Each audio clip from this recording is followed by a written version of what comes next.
special show with your friend and mine. So tell me, Dr. Squee, who's it gonna be this time? We like to hear you talk, but we love to hear you listen. And if you are not subscribed, you won't know what you're missing. So welcome to the Dr. Squee Show. Welcome to the Dr. Squee Show. Welcome to the Dr. Squee Show. Headphones up. Here we go.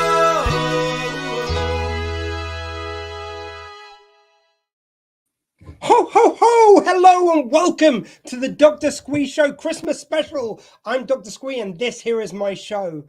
Look, I haven't done this live for a while, so please strap in. Not only that, but I've been drinking wine with my mum all day because it's her birthday. But we will never mind that now. We are doing a special thing this year for our Christmas special. Every year I try and do something like either a game or something to enhance it, not just do the usual interview. And this year is no exception. I'm going to be welcoming in a second the ladies from the Unclassical podcast to help us bring in the Christmas cheer. I hope you're having a wonderful time. Something I always like to highlight at the beginning of any Christmas thing, though, is as much as we all, or most of us, enjoy Christmas time, it's a tough time for some people. So please, if you're struggling out there, do reach out to the Samaritans, reach out to Tidy Butt, which is a wonderful Welsh charity. Reach out to who you need to help you through what can be a challenging time while everyone else is celebrating. I told you I've been drinking wine. Look, do reach out to any help you need. But that aside, please welcome the ladies from Unclassical. How are you doing, guys? Oh, seamless transition there. Here we are. Here we are. Yes, and thank you very much for having us. Yeah, thank you very, very much for having us today. So yeah, today we are doing some Christmassy ghost stories. Oh, yeah. Tell us what, because when you said Christmas ghost stories, I just thought you were being a typical spooky bitch, but it's like an actual thing. Yeah. History. Look, okay, you've already used a swear word. I've told you this has got to go on the radio later. I'm a very lazy editor. Like the chance now, later on at the end of the show, I'll just have to go on live and go, yeah, sorry about the B word. I forgot to edit that because I'm a very lazy person. Apologies. We have to use words like poppycock and what was the second half of that? There's Billy Cock. Billy Cock is also, I believe, an oldie wordy swear word.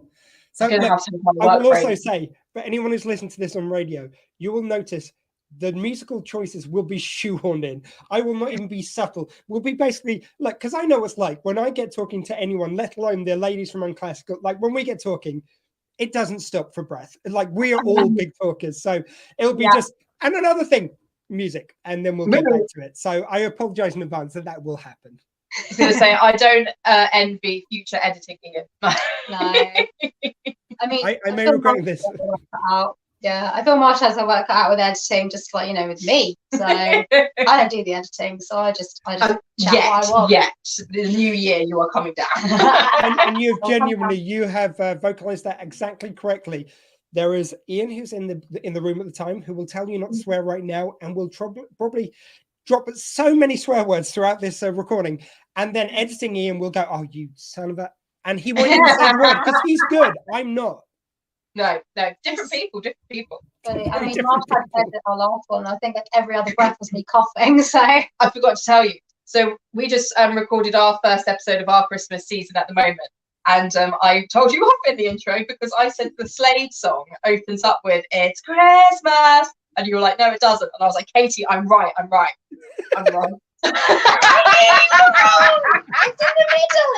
It's near the end.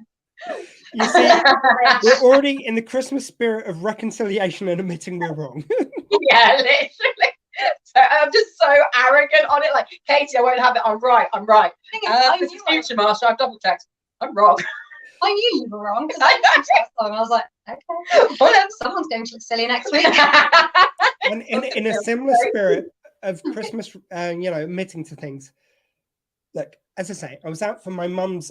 My mum is the same odd as I am. So, like when she was born, her joke was, "My life began at 40" because she was about to turn 40. So she just turned 84, which might give you a clue to how old I am. But she just turned 84, and she's Irish. So it means the amount of wine she drinks does not go down as the years go on. If anything, she just gets more drunk on the same amount of wine, but does not decrease the amount. So I'm just going to apologize for how badly this is going to go off the rails in advance. That is fine. And also, cheers.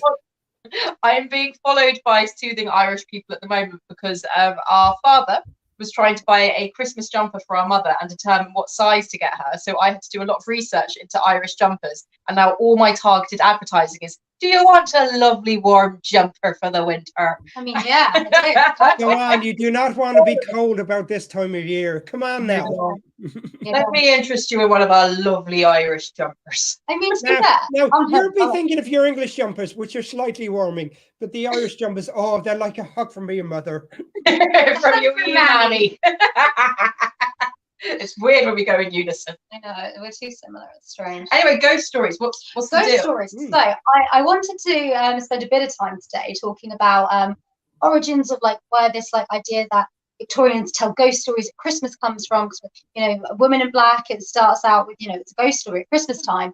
And there's a lot of things about how Victorians are known for telling ghost stories at Christmas. Christmas Carol, of course. Yeah.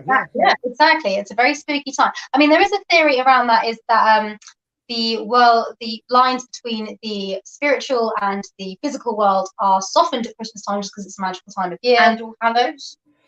All Hallows is slightly different. They also cover that in Doctor Who, which has got Charles Dickens himself in it. He looks a lot like Simon Callow, but I'm pretty sure it's the actual Charles Dickens. Oh, Yeah, of course. so. Yeah, definitely. But yeah, I think All Hallows generally is more about keeping them away, and that's why you dress scary and have scary things. It's more about keeping them away. So is it like the bad ones come at All Hallows, but at Christmas they're friendly? Not necessarily. Oh. It's just those lines are softened at Christmas because it's a magical time of year. The animals can supposedly talk, and just all of that. But generally, the reason why ghost stories are told at Christmas time in the Victorian era, the real root of the reason is it's boring. It's a boring time of year without Netflix. I'd just like to throw in as well, from the Unclassical that I've listened to, oh, I know it's not going to be, because they're boring. I don't think that there is, like, you guys really do hewn the ridiculous out of any time of year when it comes to classical literature. Oh, we do. I mean, like, the story I've got lined up for you today, I mean, we're going to cover it in like an hour. But the full story was, I think, honestly about 2.5 hours because they spent about 45 minutes being like, the house is haunted. Did you know the house is actually haunted? It's a haunted house. Just like, guys. But yeah, Victorians told ghost stories at Christmas because it was dark, it was cold, and it's a long time just to be sat around with your drunk uncle. So yeah, with the family, you need some social lubrication. Exactly. So it gets that kind of time, and you'd be like, should we just have a ghost story? You know, ease the tension a little bit. I also think when you say social lubrication, I of course think of the wine, and I think that's what leads to some of these stories, quite frankly. Oh yeah, and you know that and opiates at the time. Or do you think people were a bit more pious back then as well? And maybe some people weren't drinking; they need to get their thrills like elsewhere. Like, well, we're not drinking wine, so let's have some spookies. And also, like, these stories are all like told verbally and just like passed down through the ages. And you know, everyone knows a good ghost story. They stick in your mind. Everyone knows the local legend of the ghost from up the road. Like everyone has one. It's like true crime, isn't it? Everyone knows a story, so it's quite a good one to come to, isn't it? Like everyone tell a ghost story. Yeah. So everyone knows a creepypasta. I'm from a little market town called Romsey, and there is kind of tales of the Grey Lady, which I thought was so original and so, oh my God, there's a Grey Lady here. Then I realized every single, especially small towns, it seems like, has a Grey Lady. It's nothing special at all. You are not unique. There's a Grey Lady in the attic. Oh, another one. Is there? No, she gets about. Yeah. When I went to uni, I remember saying how there was a rumor from my hometown that there was like an escaped puma or something, or like a big cat in the local park. And my friend, she was like, really, that's fascinating. I have the exact same thing in my hometown. And we were like, wow, what are the chances? And then we realized everyone has that story. And then Bodmin took it a little bit far and genuinely believe they have a Bodmin beast. Yeah. But women. Yeah, there is the beast of Farnham Park, isn't there? There is. Yeah. Everywhere has a beast. Its mum.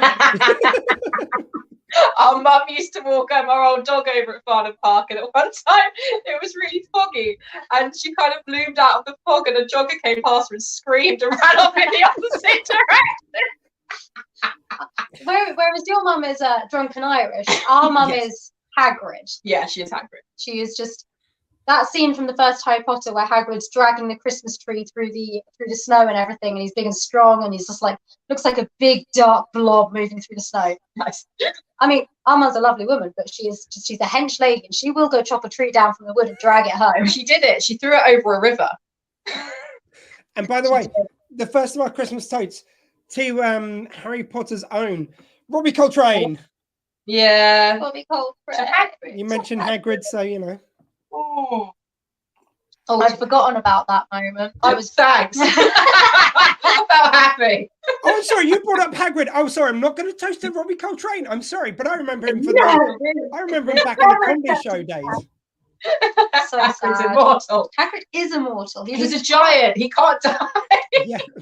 I did read a thing. I mean, I'm still in. I mean, Harry Potter named his kids badly anyway. But Ruby has deserved to have a child named after him. I'm just saying, he was more of a father to anyone than Snape. Yeah, literally. Oh. Like, yeah, literally. That's rude. I know. I will give Snape, I will give him his propers only because, first of all, Alan Rickman. Alan Rickman. Oh, Yeah, Rickman. What are they doing to them in those movies? Well, they're all. First Dumbledore barely lasted 10 minutes. Yeah. Anyway, Yeah, I will give him only the fact that he had to basically, his role in the whole proceedings was act like a bit of a willy for like several movies, and then at the end only do we discover he was actually a nice guy who was looking out for Harry. Yeah. In an abusive, overbearing way. Yeah, I mean, okay, he was just abusive for the first like 5 films, but then in the 6th one, you find out he was actually nice. It's nice, so it cancels everything out, of course. Yeah, That's do. the spirit of Christmas and Catholicism, eh? And at the end of the day, he is sassy, so we do love a sass queen. We do. What are you doing inside on a day like this? For those listening on the radio, we were clicking like they do in the sassy shows. You got to do the Z when you're sassy clicking. I'm not very good I'm at sorry. I'm sorry. You're probably more experts than me, so it's a Z. It's a Z. Oh, 3 points. Okay, a zigzag. The problem is I've got to look at my hands when I'm doing it because in the video it reverses it. So this is no good for anyone listening on radio right now. It hurts my knuckles. That's because you're not sassy. Clearly, I'm just arthritic. You're just old. Oh, man. Anyway, Right. Would you guys like to hear a ghost story? yes, please. Way! What I'd like to do is, if you're listening on the radio, I'd like to hear some banging tunes about now, and then we'll be back with a ghost story. If you're watching a video, here's the ghost story. Yeah! Welcome back on the radio, people, for the ghost story. You see, it was flawless. No one knows anything. No one knows anything. Well done. So, let me paint you a little picture. Let's say we're all together in chintz arms chairs. We've got the Christmas tree. There's a roaring fire. And, it's Victorian time, so there's no telly. There's no music. And, it's been going on a couple of hours, and we're like, damn, silence. Need to fill it with something. Yep. And this is where we're going to tell a story now. And this story is called The Shadow in the Corner by Mary E. Braddon. And I'm about to butcher her work. She spent like 20 pages, and I've condensed it down into 6. So, And again, Sorry, I'm a lazy Mary. editor, so just imagine as we go into the story, some magical, like a windy noise, and then some jingle bells coming in. And oh God, would it be magical if I could be bothered to put all this in? Wait, I you hear it? Can you hear my not bells? at all, not at all. But Oh. for anyone who's listening on audio, bless you. She just went up to the camera and just shook her ear like it was going out of fashion. There are bells in it. It was not for lack of trying. Is all I'm saying. It's very loud for me. I mean, I've heard it. Yeah, oh, thanks, Kate. I mean, to be honest, I was more worried because I'm a bit of a Monica, and you put your red wine on my nice cup, and I was like, don't knock it over, don't knock it over. Don't knock it over. Anyway, I just said she. I've realised we haven't actually introduced you. It's Marsha and Katie, of course. Marsha was yeah. the one trying to create some jingles on the. Yeah, trying to create some ambience. And Katie's the one that's going to traumatise us. Wow. Well, It's Mary's fault. Anyway, so now this story begins to fine old mansion owned by an extremely clever and wealthy professor. The professor spent his time reading and writing in his study. Much of the house left left alone, really, except for 2 servants, a married couple named Mr. and Mrs. Skegg. Skegg. Nice. Skegg. Now, Mr. and Mrs. Skegg were getting on a bit, and Mrs. Skegg struggled to carry out her tasks as she had once done. So it was on this day that Mr. Skegg, Daniel, arranged a meeting with the Professor Michael Bascom, to ask about employing a girl to help out in the kitchens. Okay, all right. Nice. Generals. That's for the girl, of course. It really does have to. Obviously. And there's quite a lot of boxes this girl needs to tick before she's allowed to be employed or even know who she is. Okay. It's no use, said Daniel. My missus must have a girl. Oh, what? Demanded Mr. Bascom, without taking his eyes from the line he had been reading. A girl! A girl to trot about and wash up and help the old lady. Charming. Yeah. She's getting weak on her legs, poor soul. We've none of us grown younger in the last 20 years. No, you're not Benjamin Button, mate. No, exactly. And what am I going to do as a man? Help out? I mean, Jesus. Exactly. Also, That's just to her go job. on stereotypes, if like her legs are getting weak and she actually needs like some physical support, you know, stereotypically men are stronger. You Yeah. might want some decent muscles on this person. Also, like, I mean, it's literally, he has 2 servants for his mansion and him. I'm like, it just seems a little excessive. Yeah. How much mess are you generating? Fully. And it's just like, how many elaborate meals do you have to have a day, Professor? Oh, I Yeah, could to have run one out. more What I rabbit, object yeah. to about this is like not only obviously there's some real sexism in here, blah blah blah. Mhm. Jeez, no, I'm only joking. I'm only joking. I'm honestly, but there's obviously some real sexism here. But it's also these guys who goes like, well, better get a woman in to do that. So when I'm generally struck by winter. By winter, my hands and feet. I've got something called Raynaud's, and my hands and feet stop working. So when I say that, women, rightly so, have no sympathy left because men have milked any single situation to be, well, you women should do it. So when I go, oh, really, my hands and feet are really hurting right now, it just looks, oh yeah, come on. Like men have been telling us that since the dawn of time. Yeah, literally. Oh, the It other left me one. nowhere to go when I have genuine pain. You're left out in the cold. Blame your kind. No, it's all man flu now because of how men have abused this kind of beautiful system They that have. which we brought around us to make sure we never had to do any work. When I say beautiful, I use it in ironic quotes, by the way. Yeah.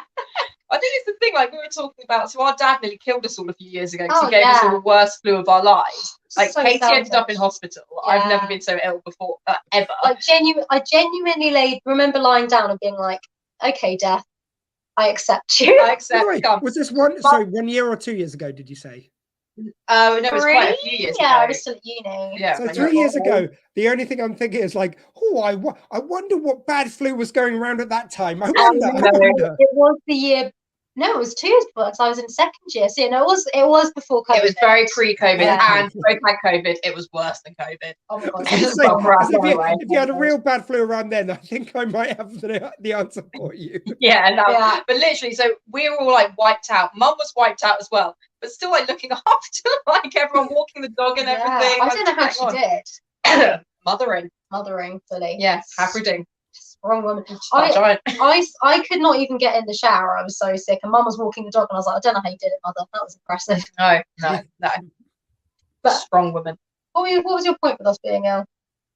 Oh, that women carry on, Oh. even if they're ill. And also a toast Not to your mother. mother. To mother. Mothers and birthdays. And also I should my mum because it's her birthday on the weekend. Mhm. That's why the 2 mothers and Yeah, birthdays. To all the mothers of Mothers. Christmas. To all your mothers. Yeah. To your mama. Yeah. To mother. 20 years? Echoed Michael Bascom scornfully. What is 20 years in the formation of a strata? What even the growth of an oak? The cooling of a volcano? You just asked for a servant girl. Calm down. Yeah, calm it down. Also, what is 20 years? Yeah, in the formation of the earth and everything. Yeah, fair enough. In But- humans, yeah. kind of a significant period of time. Yeah, don't turn your nose up at that. I You're know. dead in another 20 by the sounds of it. Not much. 20 perhaps. years. I mean, certainly by today's standards, in 20 years, someone becomes an adult. Yeah. Exactly. Formative time. 20 years ago, I was 4. I mean, I don't have grown up much since. No, you Stop haven't. drink rubbing wine it now. in. You Yeah, 20. literally. Stop making me feel old.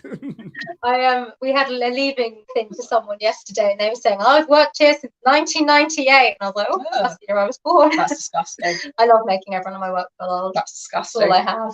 No, Sorry, I'm just off to cry. You continue with the podcast. literally, you're gross. You're actually vile. I love it. It's so fun. Whenever we celebrate someone's birthday at work and everything, and then they're like, oh, I'm getting on a bit. And then they look at me and they're like, how old are you? And I'm like, 24. Yeah. Yeah.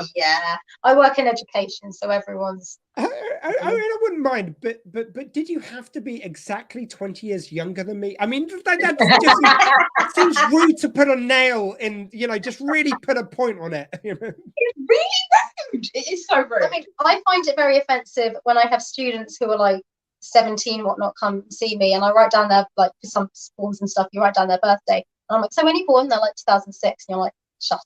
Shut up. Like, so rude. They come there because they're not very confident. They want to know what they can do with their future. Shut up. Shut up. Shut up, you child. I'd meet these people and go, it's like, you don't even exist to me yet. Just age a few more years and then. Exactly. It's just like, you're an amoeba. I remember meeting people, like, because we used to do children's parties as a job. So I've met a lot of Elsas and a lot of Annas. And I remember, like, not very long ago, meeting an Elsa and an Anna, and kind of it coming up in conversation that Frozen was older than them. And I was like, how old is Frozen? Frozen's 2012. Oh, so it's 9 years. No, it's about 10 years old. Yeah. Oh, yes. Sorry, I thought you meant other entertainers. And I was like, hey, they can't work them that young. No, like 6-year-olds. I'm just being like, whoa. Frozen is 10 years old. I mean, my mind is kind of blown by that. And I know there's been a sequel in the meantime, and it takes so long to get these animations off the boards, but Jesus Christ. Yeah. Kids are disgusting. How old's Finding Nemo? That's like 20 years old. Yeah, that's okay. I don't know why I know all these facts. It's 2001, I'm pretty sure. Yes, it's 20 years old. You just memorized the age of every Disney film. I know a lot about Disney films and a lot about Christmas John Lewis adverts. Oh, she does know a lot. And a lot about Harry Potter. These are my things. These are the things that are important. Was it John Lewis? Now I'm going to have to tell this story carefully so I don't have to do some extra edits. There's a comedic actor, usually Mark. I want to say Benton, it might be, but anyway, he was in a John Lewis advert a few years ago with Paddington Bear. And there's a lovely little scene, and it was so great. And he'd lost the meaning of Christmas, and then Paddington somehow brought it back to him. And then right at the end, he says, "Oh, thank you, Bear." And some people have replayed this and suggest that "thank you, Bear," he might have lost his diction, and it might have come out as something else. "You Bear." Oh. Just look up "thank you, Bear," like Christmas advert Paddington "thank you, Bear," and I'm sure it'll come up. But yeah. If you play it back, you can basically hear both. If you choose to, you can hear "thank you, Bear," or you can hear "you Bear." I just love that they're watching this lovely Christmas thing. Like, oh, unnecessary. I see. I thought it was quite nice about it all.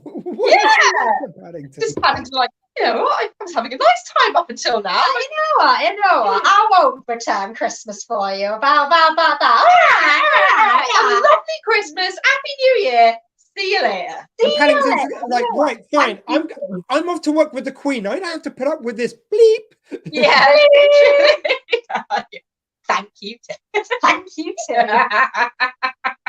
To Paddington. To Paddington. Paddington. That is a Christmas movie vibe. I was saying it sounded, and I was like, Paddington's not dead. Oh no. It's just inappreciate. No, I hope everyone is toasting at home. That's all I'm going to say. Yeah. Right. Back to the story. So yes, they have a little debate about how much 20 years means in terms of the universe, but how in human terms it's quite a significant period of time. Yes.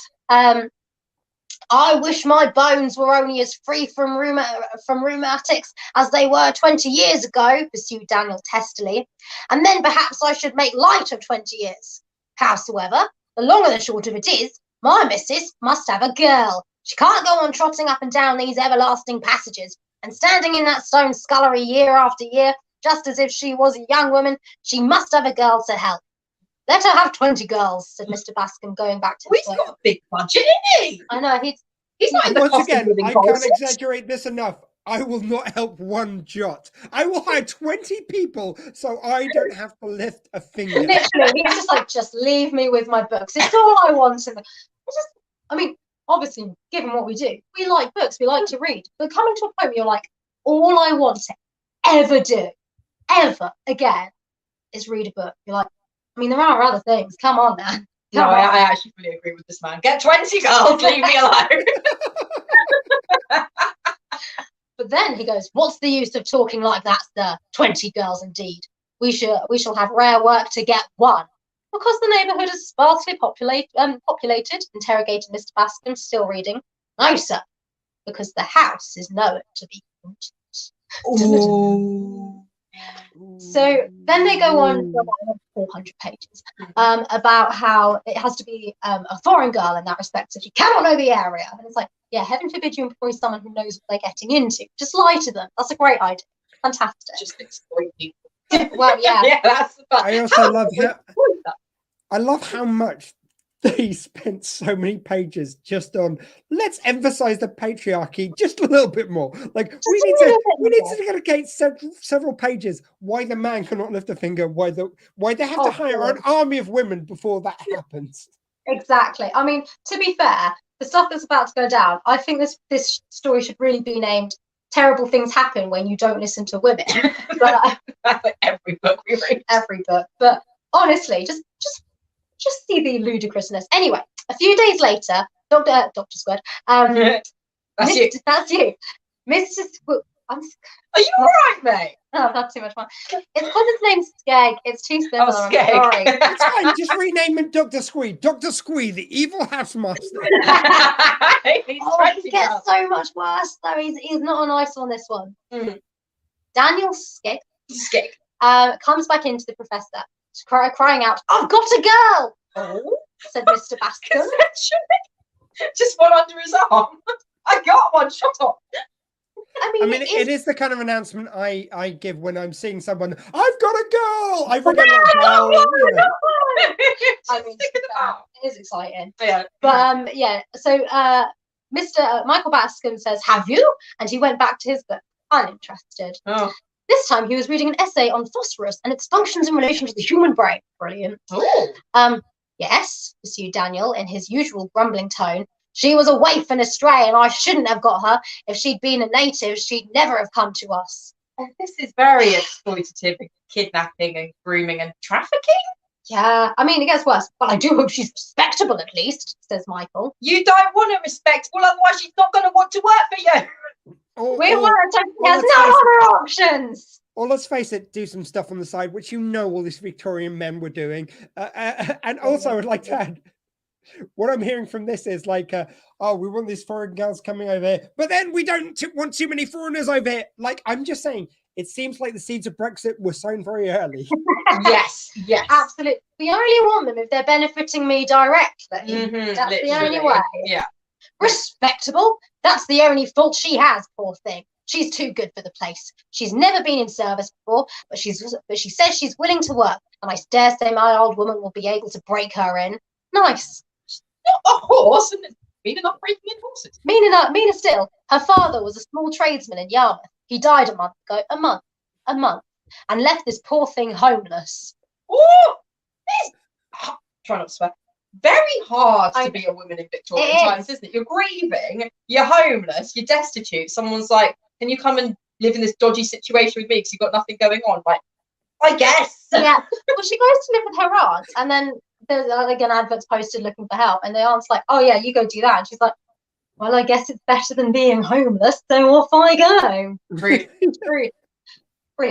Anyway, so shy little Mariah starts her new job and is very meek. Mariah Carey. Yeah, and this is why it's Christmas Eve. Also, Christmas is her dad to come back. Funny enough, if you listen to all the clues in this story, all the lyrics to "All I Want for Christmas," it's all spelled out in here. It's you meaning someone to emancipate her. Yeah, and the you sounds a bit like a ghost. I mean, that is what the ghost says to her at the end. Because the irony is, she wants her dad for Christmas, and the ghost's like, no, I want you. Yeah. You're coming with me. And by the way, I think we should hear that particular carol now. Let's break for some music. And welcome back from the music. Here's back to the Unclassicals at Christmas with the Dr. Squee Show. Woo! Back into the story. Seamless. Seamless. Completely seamless. The girl was a slim little thing with a pale and somewhat old-fashioned face.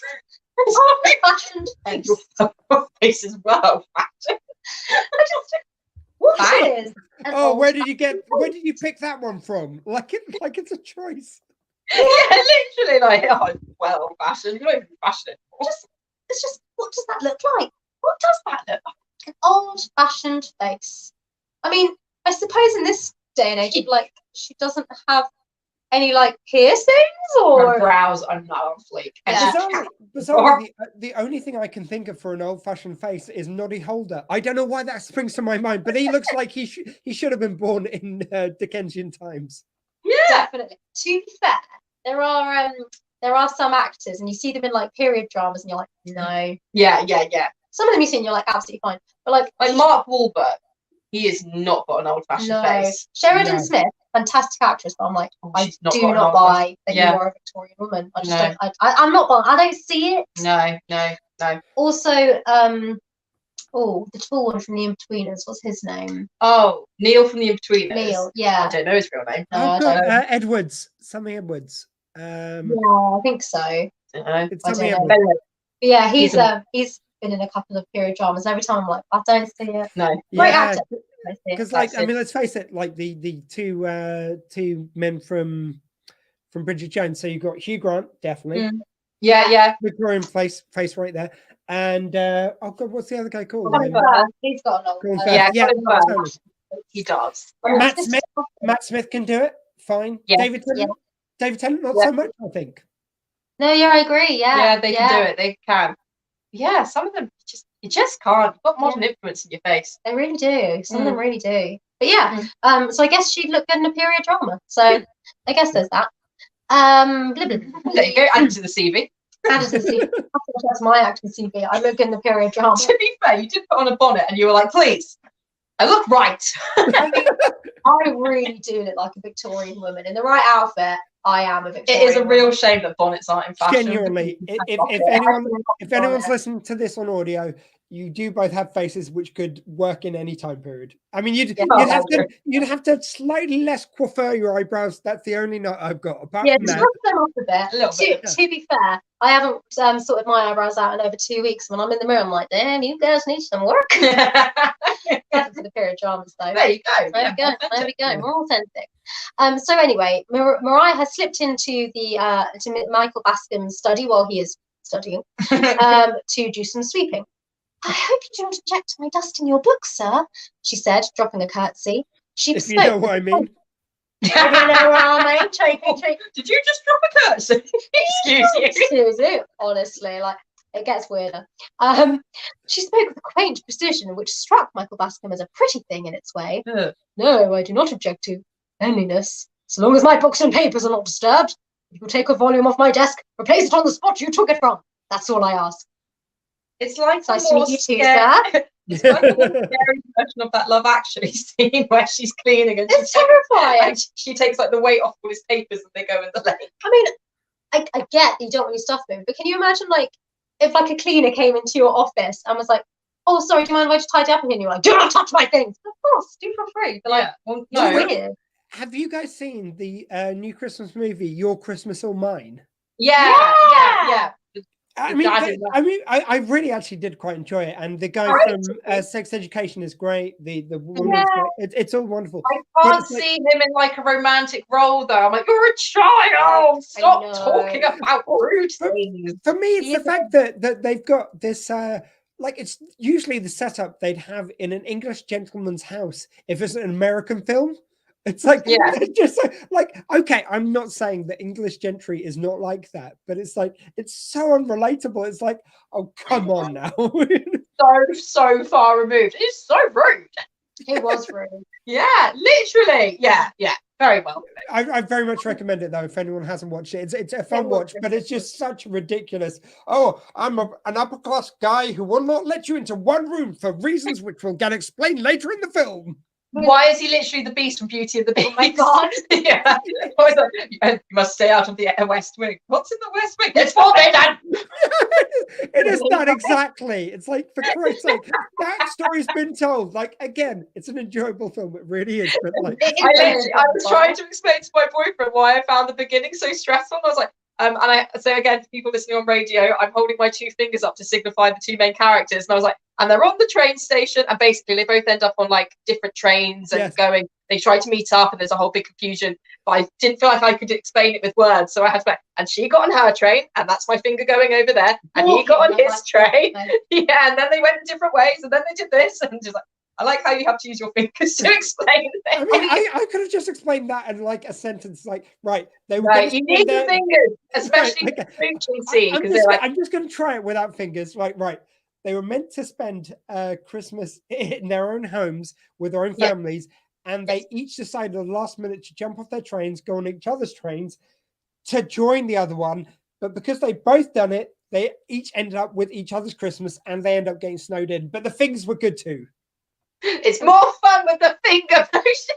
I mean, I have noticed this about us. We are incapable of explaining. We're very visual people. I don't know why we chose to be podcasters. Yeah, there are so many times when we're like, okay, you guys can't see this, but she's pulling a face. And the face, when you see it, you know. And also, look, as an old man, I've had to come to terms with the fact that you guys sometimes use the term literally to mean figuratively, and that bugs me every time. I'm not gonna lie, you use it a lot, but I love everything else about you guys, so I'm willing to let it go. That is very true. That is literally true. I do like the word literally. Oh no, actually, that was literal. You're right. That is literally true. We like to mix it up. Keep you on your toes. Keep you on your toes. Exactly. Like, keep the flavor and spices there. Damn it, I used it right for the first time. I was confused. Back to you. It's like the word ironic, isn't it? Like there's that song which is like, and she lists a bunch of stuff and like, honey, none of those things were ironic. No, you can't do it. Exactly. And by the way, you're not going to hear the song ironic now, but you're going to hear some Christmas bangers. Here's over to a couple of Christmas tunes for you guys listening on the radio. And we're back in the studio. Let's hear some more from this crazy story at Christmas time. Yes. So Mariah has come to dust the old professor's chamber. Please, what? That's not a metaphor, I promise. I was trying so hard to be like, no, she just genuinely is dusting his room. And then like the old gentleman's chamber. Oh. It does make it sound more metaphorically the longer the pause. I panicked. I was like, oh no, it sounds like I'm saying something else. She's genuinely just dusting his room. She's doing a good job. She's just doing her job. Anyway, and he's like, oh yeah, you can dust in here. Just don't move my stuff. And she's like, I will be very careful, sir. When did you come here? Only this morning, sir. You hired me? Yeah, you were there. Yeah. So she has to be nice. He also makes a point about how her face is pretty and everything, but her eyes are very, very pale. But luckily, she has nice hair and a sweet smile, which makes up for her pale eyes. And you're like, is he nagging? Is he doing the game? He doesn't say this too. This is all kind of like his internal monologue. But you're like, okay, great. Also, I'd like to point out this guy is probably like 60, and she's probably like 40. And it is weird, like it is icky. Anyway, so life kind of settles down. The professor doesn't see much of Mariah, as she's mostly in the kitchens. But one day he finds her again, dusting his study, looking so miserable and so tired. He can't help but ask why. Can I say something? No. Is that how it's spelled in the book? Yeah. Her name's Maria. I listened to this article, and the person said Mariah. Okay. Was the person American? Pardon? Was the person American? Is my question. Because if they were, there might be a reason for that. Yeah. No, they were a British man, but they spoke like this. It was very intense. No, that's why I call her Mariah, because I actually listened to this on Audible. Okay. I'll carry on with Mariah. Carry on Mariah's story. Sorry. Anyways, Mariah spells Maria. Okay, we'll go. Yeah. Maybe he was American putting on an accent. I don't know. Maybe. But that, I'm just saying, I didn't read it until I listened to it first, and so in my head she's called Mariah. You connected with Mariah. I've connected with Mariah, so you guys have to too. sorry, back to Mariah. Back to Mariah. The girl. Why does your voice go Australian when you say it though, Mariah? Mariah. Did you see a ghost? Oh my god! Is it? Oh god, what was it? So it's on Home and Away. There was someone who came out as a ghost from a fridge. Do you remember? I think it was Bobby. Was the name of this girl? She was like Bobby IE, I think it was. Yeah. And one of the characters, it was Alf's wife. Alf was married to, I forget what I'm forgetting so many of the names, but Alf's wife saw this girl after she died. Basically, they wanted an excuse to have a guest appear in an episode around Christmas, I think it was. And she came out of a fridge. What an entrance, to be fair. I mean, to be fair, if I was a ghost, people are like, where are you chilling? In the fridge. That's where the I was literally chilling. Literally chilling with the cheese. That's fine, mate. Especially this time of year. Oh my god, there is good cheese. Oh, but it is better at room temperature. It is, but you're a ghost. You can't enjoy it. Yeah, that's true. And so just be close to it. You might get a bit stiff. Yeah. You drift through it. Can you taste it? Almost. So the girlish lips had lost their red bud hue. It's just weird that he's commenting on her lips. The pale blue eyes had a frightened look, and there was dark rings around them. Yeah, as in one whose nights had been sleepless or troubled by evil dreams. So Michael Bascom was so startled by an undefiable look in the girl's face that, reserved was he by habit and nature, he expanded so far as to ask what ailed her. There is something amiss, I'm sure, he said. What is it? So she tries to hide her discomfort at first, but eventually tells him, I know it is very foolish, sir, but I'm afraid of the room where I sleep. Afraid? Why? You're so welcoming and nice about this. Yeah, literally. I also love you, as you point out, there's so much description about her lips and how she looks and everything. And it's like, there's this guy called Michael. You're done there. Brilliant. But no, it's all, and like, I mean, I've edited this down as well. There is a lot in there about like her slight, small, delicate frame, and you're like, stop looking at her. and also, I can't emphasize this enough. He was called Michael. Michael. Yeah, literally. So annoying. So there is. Shall I tell you the truth, sir? Will you promise not to be angry? I will not be angry if you will only speak plainly, but you provoke me by these hesitations and suspicions. Oh, okay. Oh, you need to adjust your tone. Yeah. Which is, look, you've seen a ghost. What you're picking up all this bullshit about? I just think right there is an edit point. Exactly. And please, sir, do not tell Mrs. Skegg that I have told you. She would scold me or perhaps even send me away. Mrs. Skegg shall not scold you don't want to be... Oh, no, because she'll be homeless. She'll be homeless, okay, yeah. Go on, child. You may not know the room where I sleep, sir. It's a large room at the end of the house looking towards Don't tell him where you sleep. I just don't feel that's a good idea. Honey, don't communicate that to him. It's not going to end well. Yeah. It's the point in any of these murder documentaries on Netflix where you go, no, don't tell him where you're going to sleep. No, don't go in there. Just that's how she dies. Yeah, well, I can see the dark line of the water from the window, and I wonder sometimes to think that it is the same ocean I used to see when I was a child in Yarmouth. It is very lonely, sir, at the top of the house. Mr. and Mrs. Skegg sleep in a little room near the kitchen, you know, sir, and I'm quite alone on the top floor. I don't want to victim blame, but shut up. Like, come on, I'm so alone and isolated. All I can think of, there's a convention which I go to in Great Yarmouth, and it's great. It's called Sci-Fi Weekender. I have a lovely time every time. However, when I come to Yarmouth, I don't go, oh, I'd be really wistful of this place if I came from here. Like the greatest she can wish for. And I'm sorry to people in Great Yarmouth. It's fine. It's okay. It's like Southampton. It's fine. Yeah, but if you're wistful for Great Yarmouth, something's gone really wrong. Yeah, literally. I keep saying literally now. Literally. No, I agree with you. Your literal game tonight is on point, by the way. You've not used one literally I haven't agreed with. Yeah, there we go. Yeah. Literally doing great. Yeah. But yeah, and his response is basically, so. Supportive men, emotionally supportive men. But on the very first night, the girl went on breathlessly, I felt weighed down in my sleep, as if there was some heavy burden laid upon my chest. It was not a bad dream, but it was a sense of trouble that followed me all through my sleep. And just at daybreak, it begins to be a light, a little after 6. I woke suddenly with the cold perspiration pouring down my face, and I knew there was something dreadful in that room. What do you mean by something dreadful? Did you see anything? Not much, sir, but it froze the blood in my veins, and I knew it was this that had been following me and weighing upon me all through my sleep. In the corner between the fireplace and the wardrobe, I saw a shadow, dim, shapeless shadow, produced by an angle of the wardrobe, I dare say.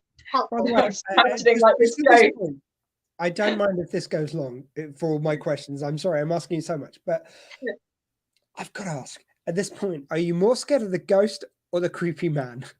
Oh, the creepy man, really? Yeah, exactly. I'm Yeah. feeling for the ghost right now because she said a dim, shapeless. What did she say? Shadow. Shapeless shadows. The ghost like, I've been working on myself. Dim, shapeless shadow. So, like, Frankly, at this point, I'm just picturing the ghost coming out and going, okay. You'd have a lovely time with the ghost. I know I screwed that up. I know I'm not the man to do that voice, but I'm just saying, at this point, I think you're going to have a good time with the ghost. I think he's the more worrying figure right now. More vibey, definitely. The weird old man. yeah, the ghost is fine, I'm not going to lie. No, sir, I could see the shadow of the wardrobe, distinct and sharp, as if it had been painted on the wall. This shadow was in the corner, a strange, shapeless mass. The ghost, like, seriously? Seriously, she said it again. Mass. Rude. Or if it had any shape at all. It seemed fat. Yeah, the fat shame the ghost. not that shape. Me too, she does. I just got a fat vibe.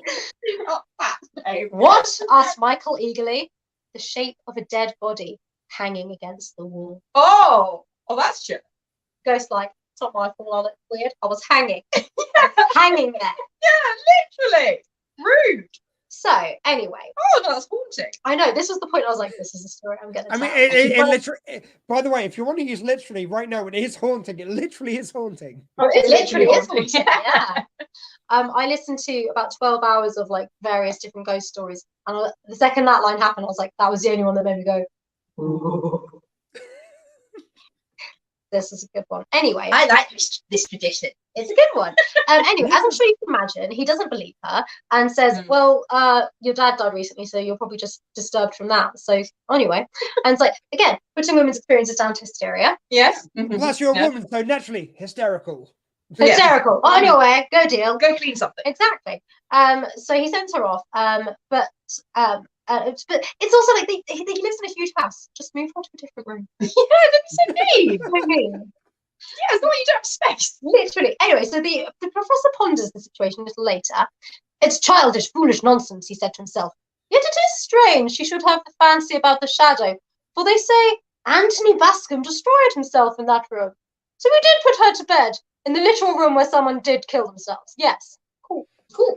I'm sure it's fine. Did the last housemaid change the sheets? No? Okay, no problem there. Yeah. Oh, wait for it. Honestly, it's like, so she did literally know that there was someone dead in that room, and we're just going to leave her in there, despite probably having like 20th bedrooms. Yeah, that's cool. Great. I mean, again, they've not got Netflix to get your entertainment where you can. You see, I'm not superstitious in any way, yet still, yeah. I'd go, you know, the room which someone was murdered in, you know, we've got other bedrooms, maybe use another one. I don't know. Yeah. It's also the fact it's sort of like, presumably she's the one who's like cleaning her sheets and everything. But it's like, you have other rooms. Why did you choose the room that's literally at the furthest staircase at the top of the tower? Like, sorry, does Mariah really smell or something? Like, no, if mum and dad had to get like a helper in, they would put them in the most removed place because they're both socially awkward and really unsocial. Yeah. I don't like people. He just wants to be with his books. You'll be in the furthest corner away from me. Well, it's not for him. It's not. It's the skeg. It's the skegs. They're like, no, she has to stay there. It's like, sorry. The worst thing was like, there was a neighbour called Nick who works on the cannons a lot, and he got a really nice bedroom. Yeah. Nick Cannon got a lovely bedroom. Noisy Nick. I mean, I will say this: the part of the reason for Skeg's like, no, she has to stay there, is Daniel Skegg, the husband, is a bit like, if she gets too close to the master, I see all this going, like, you know, her being taken on as a ward, and then my wife will be out a girl again. And it's a bit like, Look, I don't think her He said he was- changing rooms is going to make much difference. One, but- changing rooms isn't going to make much difference. And two, he said get 20 girls. Yeah, just get another. It's fine. I mean, you did find that one in literally like 3 days. Like, it didn't seem like it was that hard. You can do it. I also want to check at this stage. Am I right that Nick Cannon was Mariah Carey's baby daddy? Oh. I've got that right because I did that reference and I thought, oh, that's cutting, and neither of you reacted. So I hope I haven't incorrectly. I'm not the best on Celeb gossip. Celeb gossip. I think Nick Cannon was Mariah Carey's baby daddy. That was I think so. I'd forgotten about that. What was it with the Harry and Meghan documentary coming out? Who's Harry's dad meant to be? I can't think what his name is. Oh, Nick Hewitt. Nick Hewitt. Hewitt. Yeah. No, Hewitt. Hewitt is the one who does Countdown, who's also in The Apprentice. Hewitt, I think it is. Hewitt. Right. I think it's a very similar name. Yeah, and my friend said about it, and it reignited something like deep in my memory, and I was like, oh yeah, we do think that, don't we? Yeah, oh Jesus, yeah. Have you seen the pictures? It really. Yeah, but I'd forgotten about all of it, and it was just like, like, I mean, best gossip. I remember when the whole Meghan and Harry thing kind of kicked off. I went for a dog walk and someone stopped me to talk like, "Oh, you've got a nice dog and everything," and then they started just sort of like laying into me about all this conspiracy about the royal family for a good like 5 minutes, just like of them like monologuing at me, and I was just sort of stood there in the park like, "Stop!" And then he kind of caught himself and was a bit like, "That was a bit weird." Sorry. Once again, I'd like to remind everyone this episode of the Dr. Squee Show and Unclassical podcast is brought to you by wine. Yeah, woo! There may be some detours. Just little ones. Just little ones. Well, anyway, so the professor ponders the situation after he's dismissed her as being a silly hypothetical. You're right. Yeah. Hypothetical woman. We think he existed, but we can't be too sure. Hypothetically or literally crazy. But then afterwards he's like, to be fair, someone did literally die in that room, so maybe there's a point. Shame I don't care. Shame I don't care. Yeah, pretty much.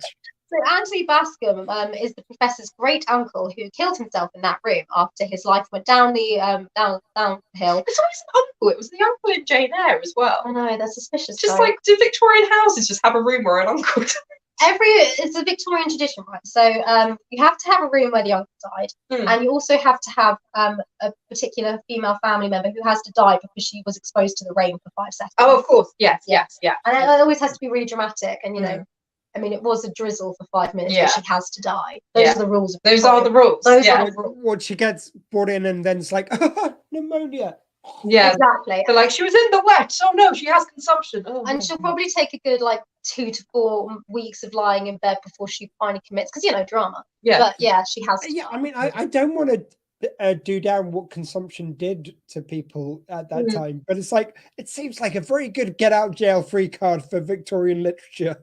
Yes. Oh yeah. Yes. And this character, I feel like they've had their arch, and consumption. The other one was if someone was sickly, month on the continent. Oh yeah.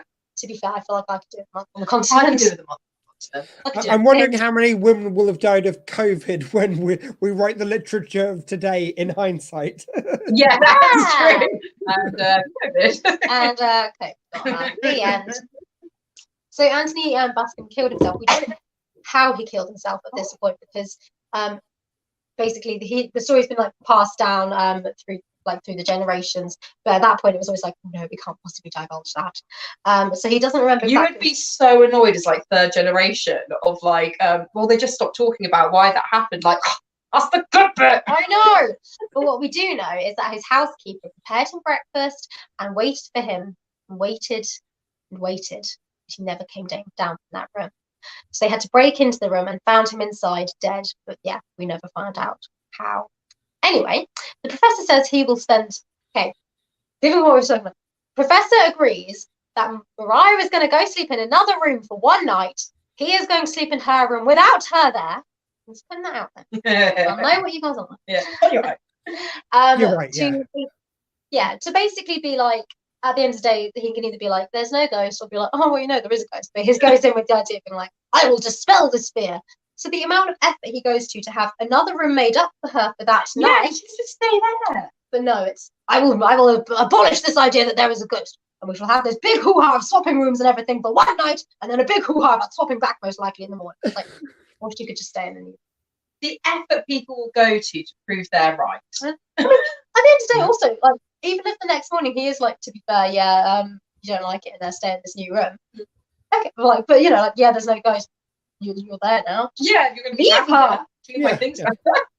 Now we Right, moved you away, like we've tested it by moving away from the room which might be haunted.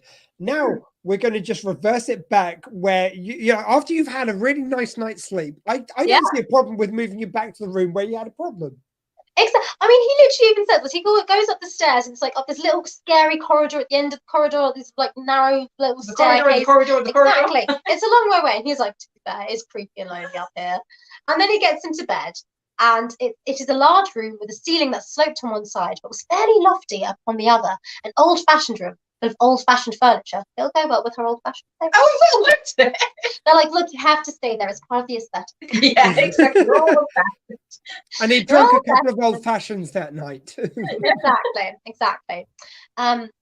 A walnut wardrobe stared him in the face, a wardrobe with brass handles, which gleamed out of the darkness like diabolical eyes.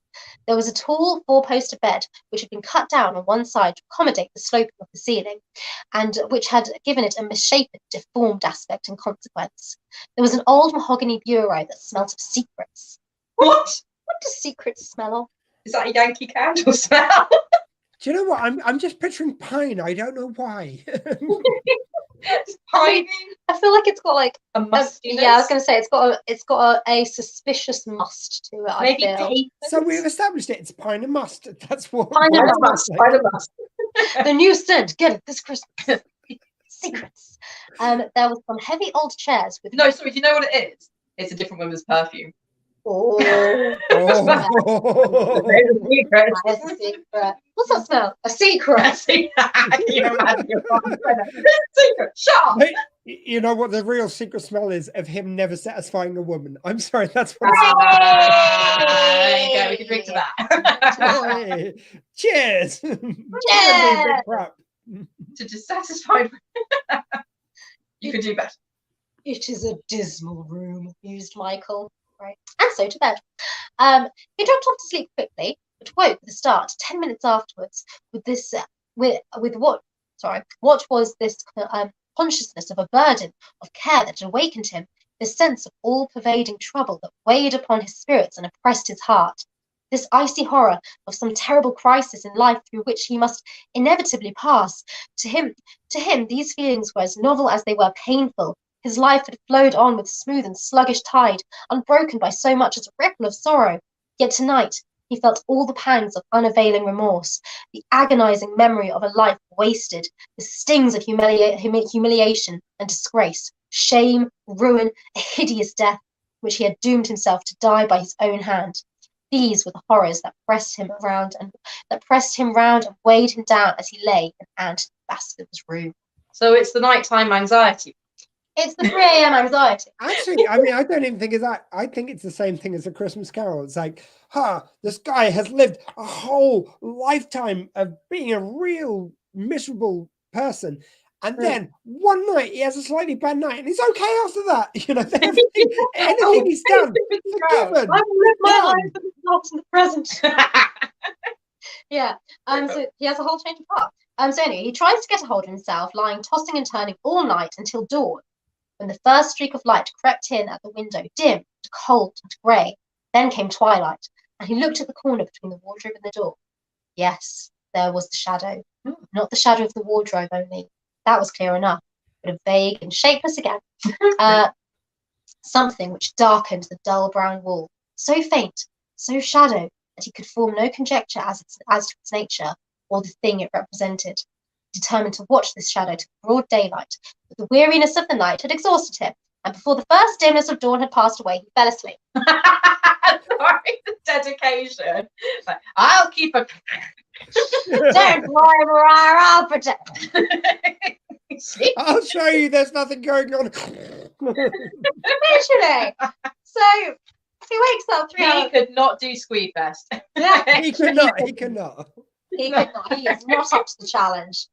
So He wakes up 3 hours later, feeling actually quite well rested for his little nap. Oh, brilliant. And the room's now full of like morning light, and there's no ghost and anything. And he's like, oh, well, you know. He looked up at the. He did go. When he got up, he did go and like inspect the wall where it was, just to see if there was like a weird stain or something. He looked up at the ceiling. That was sound enough, save for a damp patch here and there where the rain had blistered it. So she has to sleep in the damp room as well. Guys, You can't sleep in damp rooms. It's actually really dangerous. they're so mean. Yeah. They're so. So that's a much worse Very joke I small. can make, which I'm not going to, because I'd have to edit it out. They're just so mean. It's just so unnecessary. She's already in a new room. Don't make, all I'm going to say is don't make the lady sleep in the damp, which is caused by the surprise. Oh, Like, have a little class, have a gents. little class. Come on now. Come on. Yeah. All right. Yes, but he does notice something. Yes, there was something, an insignificant thing, yet with a suggestion of grimness which startled him. About a foot below the ceiling. Sorry, you have a suggestion for this. That's just my phone.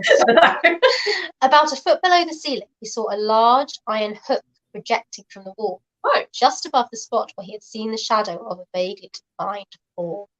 He mounted on a chair, the better to examine this hook and to understand, if he could, the purpose for which it had been put there. It was old and rusty, must have been there for many years. Who could have placed it there and why? It was not the kind of hook on which you'd hang a picture or one's garments. It was placed in an obscure corner.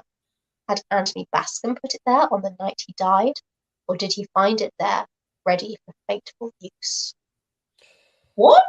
So essentially, he's just like now blaming the interior decorator. Yeah, I don't like this hook. It's spooky. It's spooky and creepy. I'm not here for it.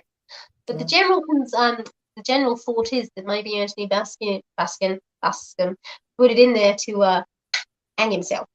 I mean, sorry, it's just like, while I don't believe he would have done it himself, I believe he would have got, like, you know, a servant to do it. I mean, probably. Yeah, and then just a servant, like, If he's a relation of Michael's family, he almost definitely would. yeah, literally, just like, can you put this big hook in the wall for me, please? Why, sir? Better you don't ask. I wish Also, I'm going to kill myself. I think the best way is to use a hook for a start. Like, there's even better hooks you could use. If you're going to hang yourself, use a little bit of rope. But there's even nicer ways to kill yourself than any kind of hanging. Yeah, I know, it's just just trees. It just seems like a lot there's of prep. banisters. Yeah. I would also like to point out right now, if anyone is struggling with stuff at this time of year, and I'm not making a joke, like if there's any suicidal stuff which is brought up by anything we're talking about, please do look out to the Samaritans, to Tidy Bat, any other of these organizations. We're gonna have some fun with this, but it doesn't mean we don't accept that this can be a serious problem for people. Anyway, I'm back. We are. It is a real problem. Especially this time of year. Especially. Sorry, I know that really brought the room down, but it's like I feel like I need to address it as well as like we are going to joke about this stuff, but it doesn't mean we don't take it seriously when someone is in. It doesn't mean we don't care. We do care. Yes. We make jokes. Yeah. Care more than this guy. Yeah, we care more than bloody this guy. He's an arsehole. Damn it! Edit point. Yeah. He's a nasty person. We don't like him. So he establishes it. So he looks at the hook and he's like, "That's a little macabre." Anyway, to breakfast. Not taking it out. He does feel for Mariah though. He's like, you know what? She's already in another room. She doesn't like it here. I don't believe it's haunted, even though I totally saw the ghost. I'll talk to the Skeg and let's just move her into another room. You know? Yeah. So he does. He says to Mr. Skeg when he comes in, he's like, look. Yes, nothing is haunted about that room. Obviously, you know that, I know that, even though you said right at the beginning that this house was haunted and then you actually put her in the haunted room yourself, which was a weird flex, but okay. But she's already in another room, so why don't we just leave her there? And Mr. Skeg is like, no! It's like, why are you all so weird and controlling? It's really weird. And so he kind of says to Michael, being a bit like, fine, maybe we can just keep her in that room, and leaves. And then he bumps into Mariah aside and sort of like, and it's basically like, you're a terrible person, marming up to the master. How dare you? Back to your room. And it's like, you're weird. Really weird. I've got a feeling this isn't about Mariah and her room. I know. I think I don't know what he wants. Is he? You know the Aristocats. Yes. I feel that Mr. Skegg is Edgar, the butler, and that Mariah is the kitten. And he's like, look, if the master gets too close to Mariah, he's going to write us out the will. Right. I feel it's a dangle. And he's like, so the way to stop her getting above herself is to keep her as miserable as possible. Keep her haunted. Is to keep her haunted and then to keep herself to herself. Yeah. And I will So take your word Mariah- for it on the aristocrats reference. Aristocats, sorry, reference. Yeah. I remember because I grew up with the Aristocats, Mhm. and you know, aristocrat isn't really a word particularly used in modern language as much. And I remember, Maybe it was in ours. well, I remember distinctly knowing the Aristocrat, and then But- learning what an aristocrat was, and being like, whoa. I think we also have to like nail our master of the wall. Like I'm from Romsey, you're from Winchester. We each have our poshness ingrained into us at some point. Mm-hmm. We are very posh. We're not from Winchester, but I know you are from originally. Where are you from? we're Sorry. from Farnham. So Winchester. Is Winchester Surrey or Hampshire? I think it's Hampshire. No. I think it has Surrey vibes. It's about got- it. it has. Winchester is Hampshire. Yeah, sorry. Oh, it's Why did I think you were from Winchester? We always say let's meet up in Winchester because it's a nice sort of central point. And it's nice. and it's nice. And it sounds nice. Yeah. Oh, it's Yeah. from Winchester, you know. Has public transport and is nice. I do like Winchester. to be Yeah, fair. but no, we're from Farnham, so I think that's even posher. Yeah. Well, if it's not posher, it's the same. I do like Winchester. I was I like saying just to someone earlier at work, so we were talking about like house prices and stuff, and they were like, "Oh, what are you going to do?" And I was like, "I'm not going to stay living around here. That's for dead sure." Yeah, not no, even if I wanted to. Well, that's the thing. I was saying, like, I feel like my parents spoiled me because they brought me up in a real, this is such like a first world problem. isn't it? Can't go. Tiniest little violin. I was like, I did say it tongue in cheek. I was joking. Yeah. I was like, my parents ruined me because they brought me up in a really nice area, and I have really high standards. It's very selfish of them. Yeah, your dreams don't align with your means. They don't. No. No. Unfortunately, Mariah did not have that. Well, she did have that luxury to an extent. She wants to go home to Yarmouth, which we established that she wasn't that nice. So No. she doesn't And have I'd that. love to hear about her adventures in Yarmouth. But first, I want to hear some Christmas tunes. By the way, I realised this got to 1:06, so this is going to be 2 parts. So when I say Christmas tunes, it might be New Year at this stage because this is going to be 2-parter. If I know. We're coming to the end of the story now. So Mr. Skegg has told Mariah that she has to go back to her room, and she has accepted her fate. She's gone up to bed early. She's like, and the Skeggs are basically like, oh, she's sulking because she's all quiet and subdued. Like, yeah, she has to go back to the haunted room. Yeah. Next morning, Mariah doesn't come down for breakfast, Oh. and then she doesn't come down to serve the master's breakfast. And at this point, Mr. and Mrs. Skegg are like, how dare she? She's sulking up there, and she's doing this out of defiance. Either that, or she's run away. Oh. So Daniel Skegg goes up to the room, and finding the door locked from inside, he thinks, oh, she must be hiding inside, laughing at me. Well, I'll show her. Mr. Skegg retrieves a pole to force it open, thinking Mariah to be hiding inside and refusing to come out of spite. One blow from the heavy bar shattered the old lock, which was the same lock that had been broken off all those years before when they broke in to find Anthony Bascott's body. Which also just shows. Yeah, It also exactly. just shows what goddamn cheapskates they are that they won't buy a new lock. They basically shattered that lock previously, glued it back together, and gone, yeah, good enough. So when I wrote the notes out, because that is a direct quote, I was just sort of like, oh yeah, nice little detail. And you guys pointing out like wasn't a very good look. And I'm like, oh my gosh, yeah, you're so right. Well, look, when they went in for the first person who died in there, they must have shattered the lock. And again, they must have literally glued it back together. When it's like, Cheapskates, aren't they? and it must be more effort to glue it and stick it back together than just to get a new lock. When I say glue, they would have to have gone down the ironmongers, get it welded together because of the technology at the time. I'm not getting a new one. Everything is authentic and Like, original. in the this house. locksmith's going, it's like, you know what? If you actually brought a new one, it would not only be cheaper, but it would be more sturdy. No! We fucking glue that No! one. It's But ours. we actually have a problem with people dying in this room, so it aids us if we can get in easily. And also, I just dropped the F-bomb. So another edit point. Oh, God, why do I hate myself? I didn't even notice. I didn't even I notice. know. So I do yeah. it so naturally. Yes. Listen. So after that glaring big plot hole that I missed, but yes, very clearly there, the door flew open and Daniel went into the attic, which he had chosen for the stranger's bedchamber. It was so weird. It was so weird. Why? Yeah. Mariah was hanging from the hook in the wall. She had contrived to cover her face decently with her handkerchief. Yeah, at least she was decent about it. They said that at the beginning, she was decent. They Oh, did. respectable. Yeah, well, clearly. She had hung herself deliberately about an hour before Daniel found her in the early grey of morning. The doctor who was summoned from Hallcraft was able to declare that the time at which she had slain herself, that there was no one who could say what sudden access of terror or had impelled her to do such an act. Looking at the Skeggs, like, I think I might have an idea. Yes, yeah.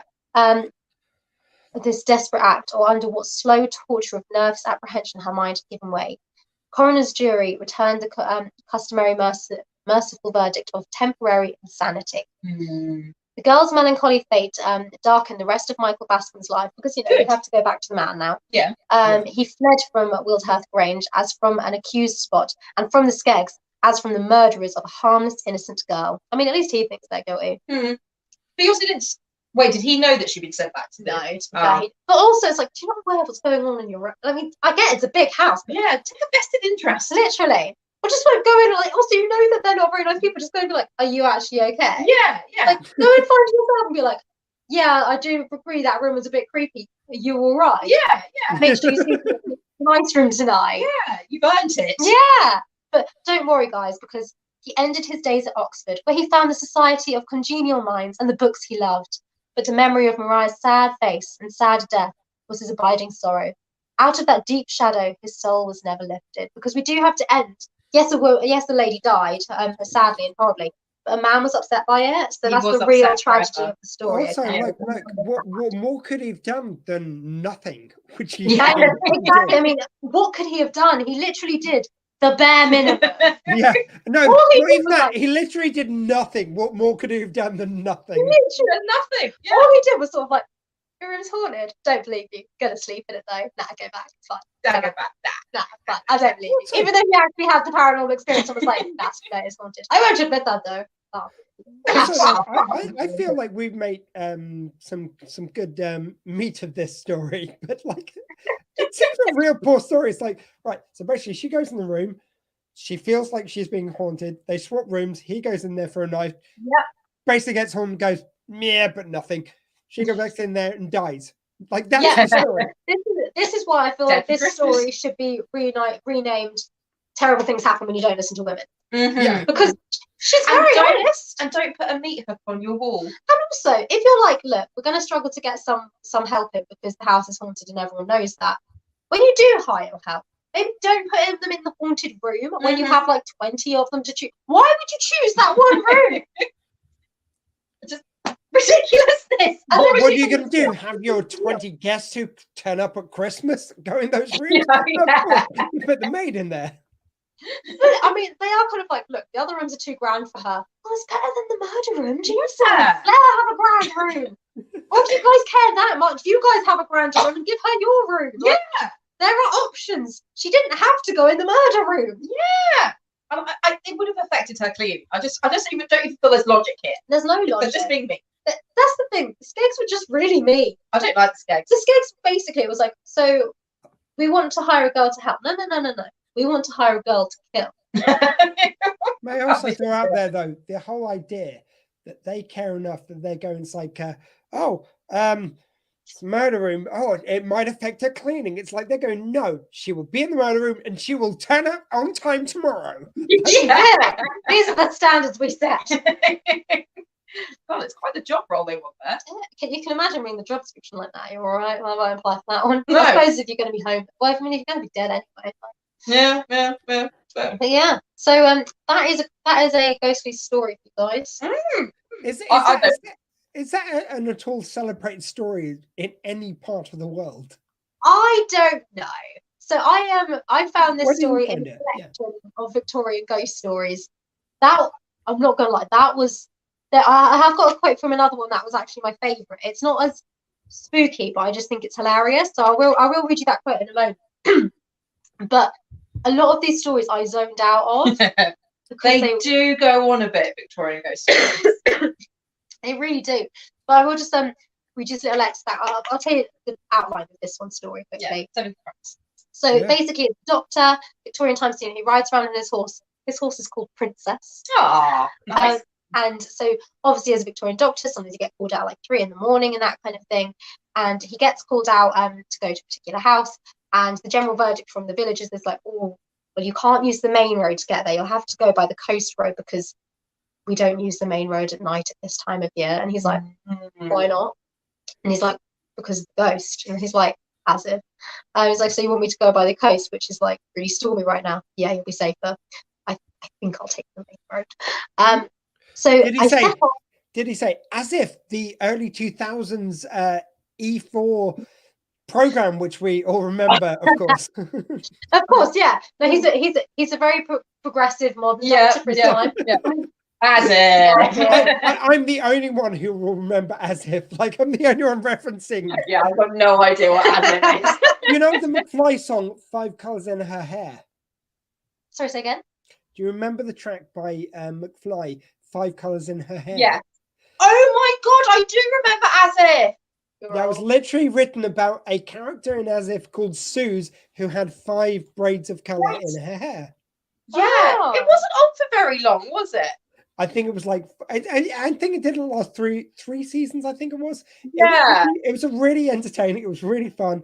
Really naughty, actually, because it was one of the things, apparently during the 90s and early 2000s, you could put anything on TV on a Sunday morning and no one would care. Because they put on, there was Lee and Herring, for anyone who remembers that, and they would say such naughty things on This Morning with Richard, Not Judy, and you'd have As If, and they made loads of sex jokes about teenagers, and it just got past the censors because no one was watching at that time of the morning. Oh my God, I'm going to have to I don't remember a lot of As If, but I do remember that character. I'm going to have to look it up. And it was all done from the point of view, every episode was the point of view of one character, and it would change every episode. It was really clever. If anyone does remember it, and if anyone can find it, and I don't think you can, it was a great show. I will find it. I'm gonna, we can find it on YouTube, maybe, or something. I love Katie's like, there's this site, you might not have heard of it. It's YouTube. It's on the internet. Wild thing, guys. You guys ever heard of TikTok? Actually, I'm far too old to have heard of TikTok. You're right. I like TikTok. No, it's great. So this little excerpt, I set off from Brinton soon after 7. It was a November night, bitterly cold, dark as Erebus, while every now and then violent squalls swept through the land and from the sea. Princess knew the road well, so I gave the mare her head, and she went splendidly until we reached the ruined mill, when suddenly she wheeled round with such abruptness that though I was a good horseman, I was nearly pitched from the saddle. Mm-hmm. At the moment, I was struck in the face by something that seemed cold and clammy. Yeah. Funny. I thought at first it was a bat, but remembered that bats do not fly in November. An owl, but an owl would not have felt cold and clammy. However, I had a little time for thought, as my attention had to be given to the mare. She seemed so disposed to bolt and was trembling with fear. Then, to my intense astonishment, I noticed what seemed to be a large, luminous body lying on the roadway. It had the appearance of a corpse illuminated in some wonderful and mysterious manner. Had it not been for the fright of my mare, I should have thought I was the victim of some optical delusion, but Princess evidently saw the weird object and refused to pass it. So impressed was I with the idea that a real and substantial body was lying on the road, notwithstanding the strange unearthly light, that I slipped from the saddle, intending to investigate the matter, when suddenly it disappeared, and the cold and clammy something again struck me in the face. So, this story, basically, every time he turns, the body's in front of him, and the clammy thing smacks him again. And I just have the image of the ghost with just like a dead fish just smacking him around the face. Also, look, let's give him some credit. He is referred to a woman he calls the princess, and he's referred to a mare, and he isn't talking about her. In the 70s, that mare would have been the woman. Yeah, there you You go. know? Yeah, true. But yeah, and this goes on. He's like, I don't know if it went on for like 4 hours or 10 minutes, but he keeps turning around and just getting smacked in the face again. And I just thought it was hilarious. Can we find out what the did? No, he manages to finally break out of it and leave. He's like, that was weird. And He goes on with his life. yeah, he's like, I guess I'll take the coastal road next time. I'm getting a theme because the first story was kind of like, and then she was driven mad in the ghost room. Yeah, we're done. They really do that. There was one, and it was about like this man, and he met a woman once and then fell in love with her, and then a year later found her again, but he only saw her in the graveyard. And then she like came to him and was like, "Oh, can you like get a priest to come and bless my grave?" He's like, "Of course I can." And you're like, "Brilliant." And then it's just sort of like, "Oh yeah, she was dead." The end, and you're like, I had questions. Like, okay, yeah. A lot of them are just.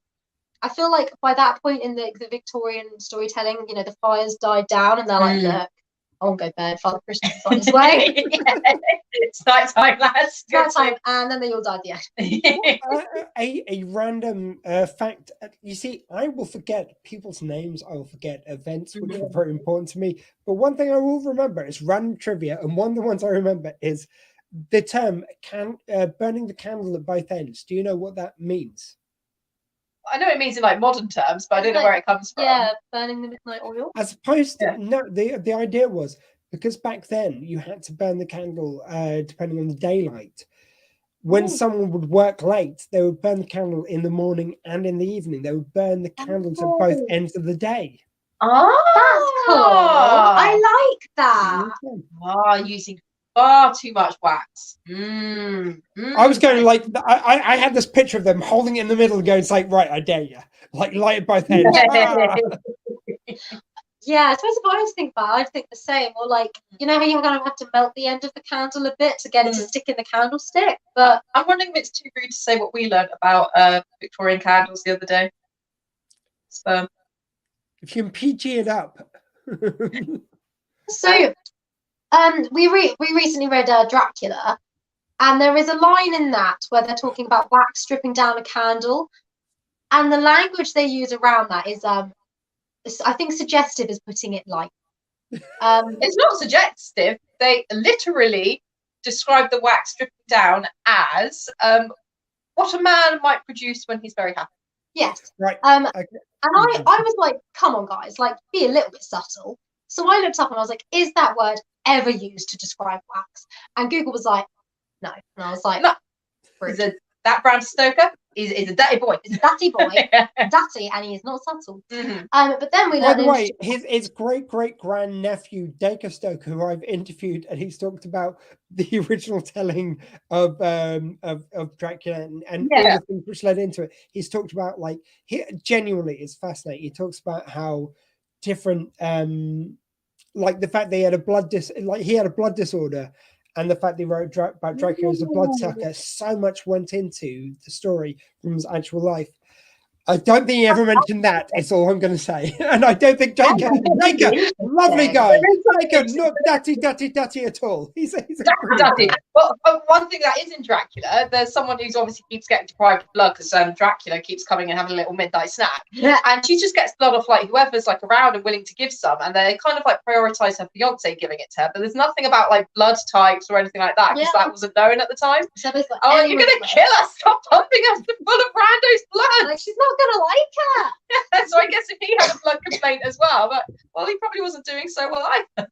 Not, but you were going to say the fun fact about the wax. So then we found out from an avid listener that they actually used fat from sperm whales to make Victorian candles, and so it would have been described potentially as the sperm coming down the candle, and that's why they called it sperm. Which, it actually makes, well, I mean, it did fit in the context as well as the other penis. But, I mean, it's shaped the way it falls. Okay, to any Welsh people listening to this on the radio or people around, okay, so I think I've told you guys before, my show goes out on SW20 Radio, the new sound of South Wales. And also it gets listeners and viewers around the world. But for any Welsh people who are listening right now, this is just factually accurate. So I think it's okay. I think if it's factually accurate, I think you've got some veneer of protection to a certain extent. Let's not go any further, but like, I think we're okay. Medical terminology. It is medical terminology. And it's historical facts. They used fat from sperm whales to make candles. Interesting. It's interesting. I will also add to this, one which might please the Welsh, is the fact that during the World War II, I think we all call it the World War II, there was an option for Winston Churchill when they broke the Enigma code to basically the first message they got was saying there was going to be a bombing on Coventry. So he had a choice. They could either evacuate Coventry, prevent loads of people in Coventry. In England, by the way, for the Welsh, in England, they could prevent a lot of people getting bombed. Or they could save that information for another campaign which was coming, which was I think it was Normandy landing. It's a really big campaign. Big one. Yeah. So they had to choose whether or not to do this. And Winston Churchill chose to get Coventry bombed, not evacuate anyone, so as not to give any warning signs. The film The Darkest Hour is all about this. And he ended up getting Coventry bombed. But because of it, we won the war. Because English people died. There you go, the Welsh. There you go. Woo! It's something for everyone. There's something for everyone here.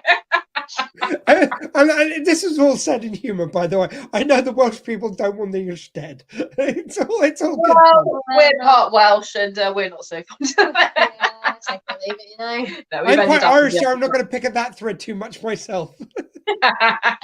We're traitors. We're over the other side. Yeah, I have been to Wales twice now. Yeah, you've been to Wales. Yeah, twice. Yeah. I went to. I forgot to speak then. October.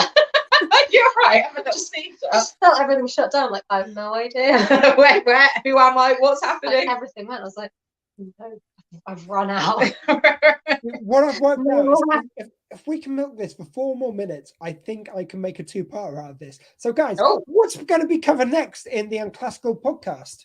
So we are looking at the Nutcracker at the moment, which, oh my God. So we've just done the first episode and we've met the Mouse King, who comes and like launches an attack on the Nutcracker. You're going to find out why the Mouse King has beef next time, so I won't go into that. Oh my God.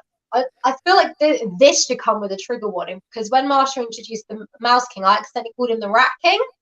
And Marsha's like, Mouse King. And I was like, oh yeah. But then she described what the Mouse King looks like. So the Mouse King like bursts out of the floorboards and he's got 7 heads. And I said, like the real Rat King. And Marsha goes, real Rat King?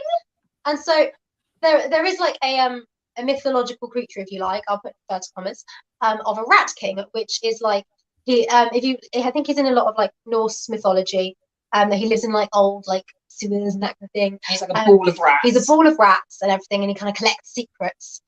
The Rat King is a real thing, not the collecting secrets. That's embellishment.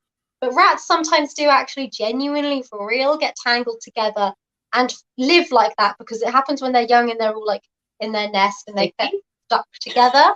And then they grow and adapt to become a mass. And I was explaining this to Martin, and she was like, what?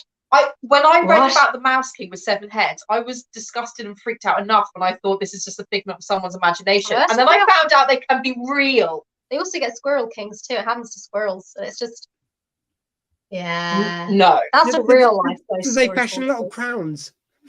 Oh, yeah, they do. Yeah, each of the 7 heads has a little crown. Yeah. And okay, slight spoiler for you. A bit later, the main girl Marie, she finds a little crown. Are you sure her name's not Mariah? She finds a little crown on the floor, and she's like, "See, Mum and Dad, the Mouse King is real." And they're like, "Doesn't prove anything. Shut up!" But yeah, showing me a toy crown. This means nothing. It means nothing, you stupid child. But it does have crowns. And Rat Kings are real and they're scary.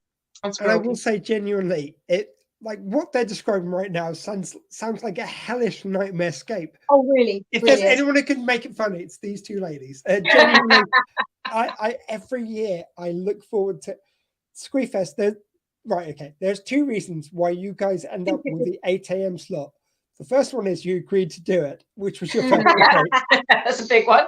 Second one's genuinely when I'm flagging when it's 8 o'clock in the morning. So I've been going since Squee Fest goes from 2 p.m. to 2 p.m. Long time. And at 8 a.m., that's the point whereby you've just made it through the night where the light is piercing through the window. Yeah. And I start to feel like, oh God, I'm in the home stretch now. But my mind is addled. I need some people who can hold the conversation. And you two talking the craziest, weirdest stuff from literature. And then I get to, with my really kind of like, my surreal brain is never more surreal than when I'm talking 8 a.m. in the morning after talking since 2 p.m. in the afternoon. So my mind is so addled that it's coming up with the craziest shizzle. So when you guys come in with stuff which is the craziest shizzle, it's the best thing. That's what I need at that time in the morning. Thank you so much. It's very kind. Very kind. I'd like to say when we came up with the concept for our podcast, and I was like, sometimes we might have to read into things. It's not that much work. Old books are really weird. I was having this conversation with my partner the other day because we were talking about books. And he was saying, like, you don't really read any modern stuff. And I was like, I'm a really slow reader. I really don't have time. Like, it literally takes up my whole time reading the old books. And he was saying, do you think you'd enjoy modern books? And I said, I don't think obviously you enjoy stuff. I was like, I think I have a lot less tolerance for a lot of, like, modern stories, like, when they're problematic and stuff. Whereas when that happens in the old books, I'm like, excellent content. Yeah, that's true. And, like, modern books, no excuse. And also, I can't because I read a fair bit of Dawn Porter. And you didn't like her casual language, and you're like, you're writing a book. Improve your vocabulary. She's really good. I really like her. I'm a real stickler. I don't like it when they have Gunner. I'm like, it's going to in a book. Come along now. I understand. Whenever I'm describing your podcast, I always say you take the obscure literature. I never mention that really you don't have to go obscure at all. You just take any work of literature from the last 100 or 200, 300 years, whatever it is. And it's so whack that you don't need to take the obscure stuff because there's so much stuff we sanitize from modern, relatively modern stories. Like Christmas Carol is relatively modern. I bet if you read that through, there's probably some stuff which is probably problematic. I mean, the Christmas Carol is interesting. We did it a couple of years ago. Actually, from reading it, and obviously there's like hundreds of adaptations. Muppets Christmas Carol is the most true to the book. It's very true. Yeah, it's like got like a lot of verbatim moments, and I'm like, it's so good. Yeah. And obviously Michael Caine is Scrooge. He is literally Scrooge. Yeah. I'm trying to remember if there's any particular bits in there is a bit in Christmas Carol that I haven't seen in any of the adaptions. It's with the Ghost of Christmas Present, and he takes Scrooge basically on a journey to see like everyone's Christmas, and I think that is literally about like 2/3 of the bloody book.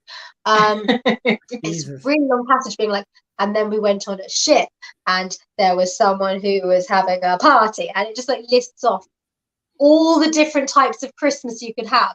And this is why I think that was funny, because there's a whole thing about how impressive it was that Charles Dickens wrote it in 6 weeks, and I'm like, well, I mean, yes, it's a fun story and it's obviously really popular and I really like it, but 2/3 of it is a list. So, just looked out the window like, that person had that Christmas, that one did this and that. Yeah, that'll do. I'll do that. 6 weeks. Sorted. Dickens is very much, I've got a word quota to fill. I can bring this to geek culture very easily. Because Doctor Who, favourite show, I've watched it since I was a kid. It's been going longer than I've been born. Amazing stuff. However, there is one regeneration where it's David Tennant, and I love, like most people remember this as the most emotional regeneration, and I understand why. It is so lovely told. It's got Bernard Cribbins. Oh, sorry, last host, Bernard Cribbins. Hey! So Bernard Cribbins, and you've got David Tennant. But there's one bit where you see him visiting some people along the way before he regenerates. So it's like he knows he's dying, so he visits some people, and it seems so long. It's like he visits about 4 or 5 different scenes from everyone who has existed within his regeneration. That alone, I'm going to, bullshit. I'm sorry, but like when the Doctor is dying, he dies. He doesn't get all of time and space before he regenerates. And then there's a later special where they've got Matt Smith in the Sarah Jane Adventures. By the way, Liz Sladen. Sorry, I said that was last host, but Toast Liz Sladen. No, Sarah Jane. Jane. She was amazing. And she died. Oh, Sorry to bring back. But anyway, he then in that goes. He talks about visiting past companions in that moment. He goes like, yes, I visited them all. So basically you're dying and you've got enough time to visit like 100 people who you've had as companions over the years. Oh, also it completely takes the drama out of it, doesn't it? Sort of like, I'm going in about 4 to 5 hours. Every other version of the Doctor, like they've had, is like, oh, I'm dying, and then they just show. They might show some heads floating around from the companions who do little cameos where they go, it's like, don't die, Doctor, don't die, Doctor, and then they have the Master come up going, die, Doctor, die, and then he regenerates in defiance of that. That is literally taken from one of the regenerations, and he sort of regenerates in defiance of the Master. That takes about a minute. In this version of it, like you say, he's got a day to regenerate. Where he can visit everyone he's ever met. I mean, it's very civilized. I just love what you say as well about him rejuvenating in defiance of the Master. And I'm like, now that is some petty spite. Like, I'm literally going to bring myself back from the brink of death just to mug you off. Like, so basically the Master goes, die, Doctor, die. He goes, and by the way, for anyone who's listened to this, I blew up the middle finger. To be fair, that's how. I mean, I don't think in the real world anyone really has a mortal enemy unless maybe you're Putin, which good, strong person. But I feel like if I had a mortal enemy, Zelenka does. just to come back and be like, sorry, who was that? Sorry, I accidentally jumped over. Putin. I was saying, I mean, if there's one person who's got Putin as his particular nemesis, I think Zelenka's got that. Oh yeah, he'd come back just to mug him off. Like, yes, that's I can imagine you and me goes like, no, we will defeat you, Putin, and Zelenka's going, oh come on, he's mine. Like, sit down, everybody. I've got it. Oh bless! I mean, that's what we need. I mean, I have so much respect for that man. He's out there fighting the good fight. Zelensky, just be clear. Zelensky. I do. Yeah, I said, like, I've said it too many times now, but the last toast to Zelensky. Yeah. Well, he's still here, isn't he? No, we're toasting to his victory that he will. They're not all in. We've already had this conversation. They're not all in memoriam. Not every toast is to people who are dead. Well, I'm sorry, guys, but most of them have been. I just had to. I've been a bit bad at checking in the news recently. I was like, hang on, what did I miss? What, he died? No. I've got to age where everyone who I loved as a child gets reported in the news. It's like trending on Twitter. It's like Tom Baker. It's like, oh no, he's dead. Oh, thank goodness. Yeah, it's so stressful. Like every time, like David Attenborough comes up on my newsfeed, I'm like, no. How old is he now? I don't know, like 400. The only thing which gives me a little hope about David Attenborough. I'm sorry, guys. He will one day die. We hope it's as far off in the future as we can make it. But we've got Greta Thunberg. She's doing it. She's got it. She's doing a great job. That's a much better answer than I was going to have, because I was going to say, and David Tennant does do nice narrations of nature shows. That's pretty cool. Yeah. But it's actually fighting the good fight, you know. I just like to listen. They had the fake penguins. They literally had a robot penguin, which they introduced to a whatever the correct term is of penguins, a pack of penguins. Pick up a penguin, like they. The huddle, isn't it? A huddle of penguins. Empire might be right. Empire might be it. I think it's a huddle. Yeah, I had a moment. I was like, Empire of Penguins, and I was like, no, it's just Empire Penguin. Empire Penguin. Yeah. When you said penguin, I thought we were going to talk about Benedict Cumberbatch when he did that narration. And penguins. He couldn't say it 3 times every time, and he was on Graham Norton. He goes like, could you say it now for us? And he goes, No, because I'm going to say it wrong. Have you learned nothing from this video? I cannot say this I word. can't say Penguins. Penguins as well. Penguins.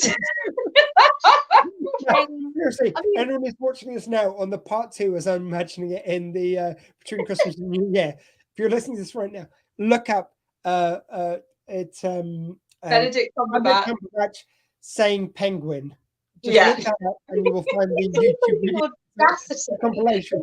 He He did pronounce that because I mean, have you seen all the things about trying to pronounce his Cumberbatch's name? And it's like Cumberland, Cucumber Patch, Cumberfield. Like no one can pronounce his name. I'm like, the audacity of you not being able to pronounce penguins. I also feel a bit sorry for him, like seeing that go out and be like, presumably there was a producer and a director there, like, would have killed you to say something. Literally, you had Graham Norton saying, it's like, given that you can't pronounce the word penguin, why did you volunteer to narrate about penguins? And he goes, I don't know, like they dump truck the money. Like, okay, I'm sorry, I don't think he actually said this, but it's like in my mind, what he said was like, they dump truck the money to my door, and they said say the word penguin even though you can't say it, and I did it. What are you gonna do? Brilliant. I'll do it. Brilliant. It's fine. It's fine. I mean, to be fair, I don't know what words. I mean, I can't say most words to be fair about this time in the evening. But yeah, I mean, I'd narrate a story. It'd be lovely, wouldn't it? Narrate a nice story about penguins. Tertius. Tertius. We have this on Unclassical. It's like when your breathing is quite Tertius to tertius. Tortious, the tertius. Tertius.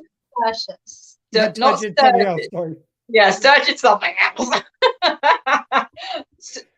Stertorous. I think it's stertorous. No something like it. Like literally, our brain was like melting coming out of our I was like reading like a section from the book, and it had that word in it about 4 times within like 2 sentences, and every time I was like, damn it. Sturdy tortoise. A problem that really comes out when you I mean, apparently it comes out when you listen to someone audible as well, and you still pronounce things wrong. But that one was the narrator's fault. Yeah. But when you read like a lot of old books, and then it comes to pronouncing like a certain character's name or a place or a word that you've never heard of, and you're like, I should have checked pronunciation before we recorded this. Yeah. And then you're like, and then Mr. Simillingham entered the room, and because when you're just reading it to yourself, you're like, remember them there. yeah, you just skim over it. You're like, ah, yes, Dr. Simillingham. I've genuinely been in interviews before where I've realized I've only ever read that person's surname. So I actually get to a point where it's like, I've got 2 choices. I can either bluff it or I can say to them, is this a correct pronunciation of your name? And I realize I'm about to interview you and I should know this, but here we are. We are. Please tell us your name.